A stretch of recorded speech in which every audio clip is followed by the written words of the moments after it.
Welcome back to Uncork My Wine, where I currently taste myself through 1,368 grape varieties as defined by Jancis Robinson, Julia Harding and José Volamo in their encyclopedia Wine Grapes. Today I'm recording this video in Poland, where I in the next couple of days will head for some vineyard visits. Yeah, Polish wine is actually a big thing, check it out.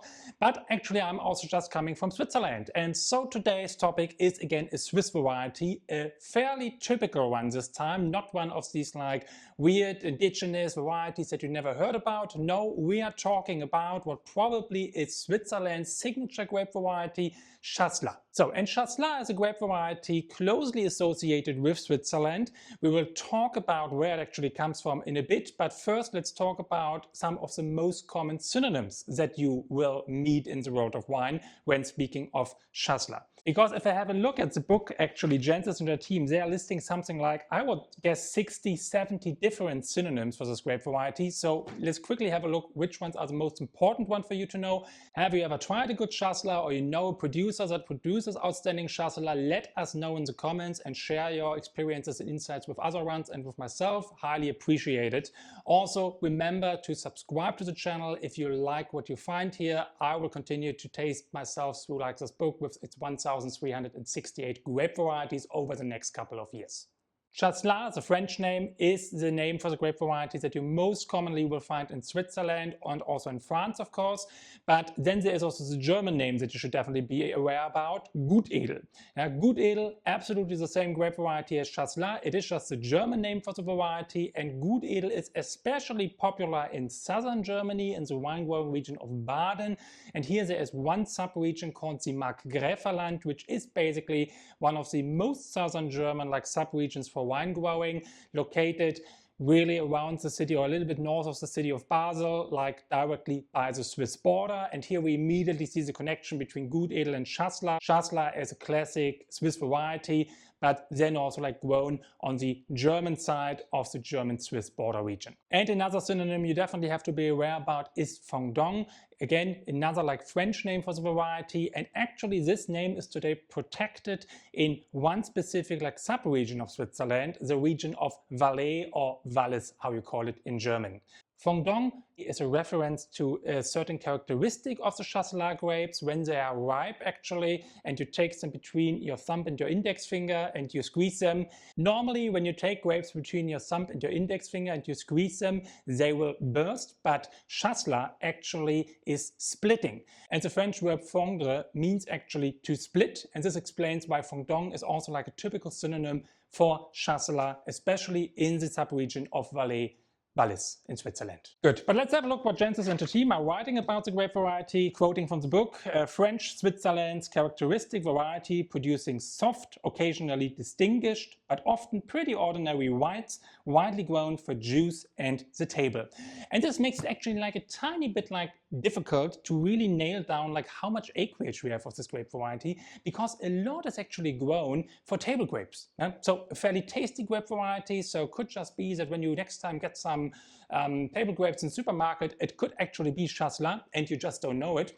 But for example, Romania is a country where we have huge plantings of Chasselas, but mostly used for grape juice or for table grapes. So the most popular and most important areas today are really Switzerland, as I mentioned before, also Baden, the Markgräflerland, and then we have some limited plantings in France, a little bit also maybe in Italy.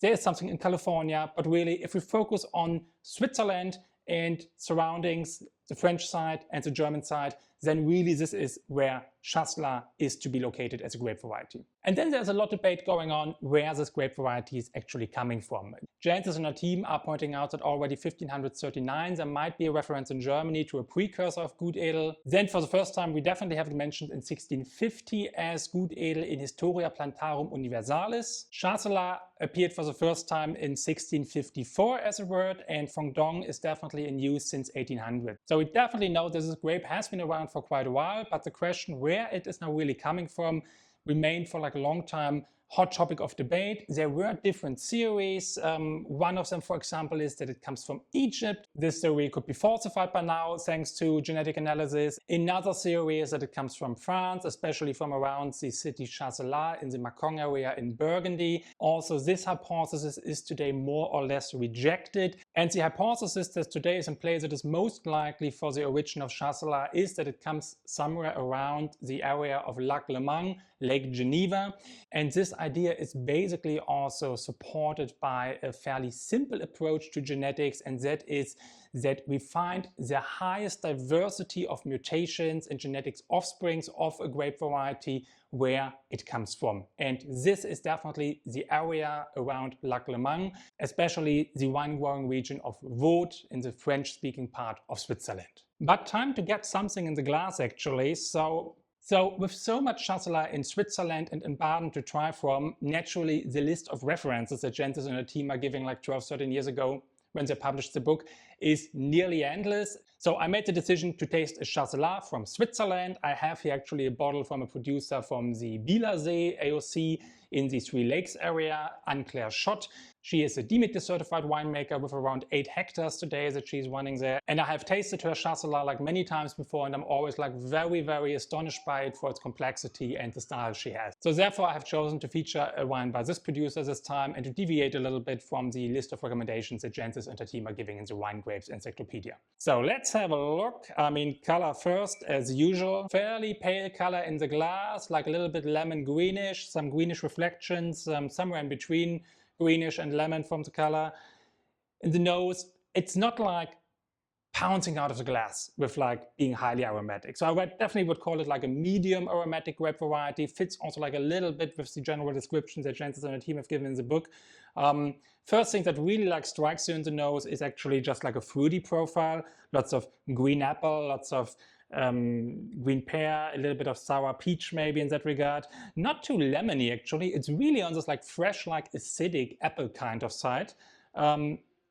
Mineral, definitely. Yeah, it has a little bit of like a stony minerality to it. A little bit salty also in the nose. Very interesting. Not too floral, I would say. Actually, Chasselas is a fairly simple variety in itself. I mean, Anne-Claire is really like bringing here the essence of it perfectly in the glass. But if we look at how Chasselas, for example, often is used, then it is actually like a kind of lunch wine, I would call it. Yeah? So winemakers in the wine-growing regions of Baden or in Switzerland, when they meet for lunch, a bottle of Chasselas comes on the table.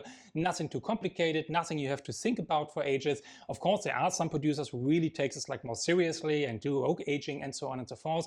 But in general, the style of Chasselas is simple, uncomplicated, and let's say easily approachable. Let's have a check of the palate.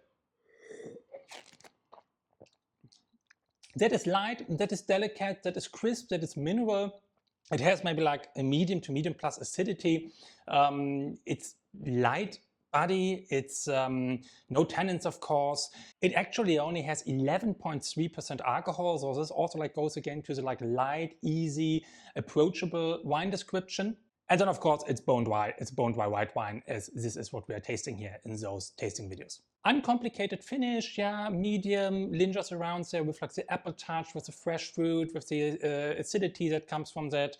A little bit more lemony on the palate actually than it is in the nose. As I said, just in essence, easy, uncomplicated. Put it on the lunch table with whatever you have there, like light meat or light food or some tapas, or just enjoy it by itself as like a pre-dinner wine. That is like definitely what Chasselas in this style should be used for. The interesting thing with that actually, to round it off, this is a very, very lovely and delightful and well-made wine. But Chasselas had a little bit of a bad reputation because of exactly the simplicity. Often it is a wine that you get for 5, 6, 7 euro a bottle in Germany, especially in the region of Baden, which is just uncomplicated, a little bit boring. So quality producers today really have an issue that in the past the market for Gutedel and Chasselas destroyed a little bit itself because producers were producing large volume and fairly, let's say, shitty wines, to be honest, at a very low price point. So the quality producers are really fighting with this perception problem of Chasselas. So really like a motivation here to try some Chasselas or Gutedel from quality producers and support them in their endeavor to bring this grape variety actually back to the greatness that it deserves, especially from a historical perspective. But yeah, this is also like a tiny bit of problem because Chasselas is actually very sensitive as a grape variety. And I'm quoting here briefly again from Jens so that we get just an idea how complicated it actually can be. Occasionally irregular yields, it's particularly prone to colure and Miller-Andersch, which give especially some problems again with the yield control. Also susceptible to magnesium deficiency, chlorosis, desiccation of the stems, phomopsis, prone to premature shriveling. So yeah, definitely like a long list of like issues that we might have with this grape variety. And here then we have like a little bit the challenge that winemakers, I learned this from another Demeter winemaker in the Bielersee region, they really have to get out very often, especially in this like very humid vintages like 2024, and spray and do plant protection and so on and so forth. And if you have to go out like 10 plus times a year for a grape variety that the market is not very willing to sell a lot of money for, then of course you get a little bit like this economic problem that you on the one hand spend a lot of effort, but on the other hand you don't get a real good price for the wines that you're making, and this puts winemakers especially like a little bit in a twist what to do with that grape variety in the future. However, we will definitely see a lot of good Chasselas coming out of Switzerland also in the future, and also in the region of Baden, Markgräflerland. So check it out. I link to Anne-Claire Schott's Chasselas definitely here in the show notes. And again, if you know a great Chasselas that I should be aware about or other people should be aware about watching this video, then please let us know in the comments. Highly appreciate it. Remember to subscribe to the channel. I'm thanking you so much for the support in this crazy project of tasting 1,368 grape varieties over the next couple of years. So thank you for joining this mission. I'm looking forward to share some more cool grape varieties with you over the next couple of years. And until then, taste maybe some cool Chasselas or Gutedel and let us know what you experienced. Cheers.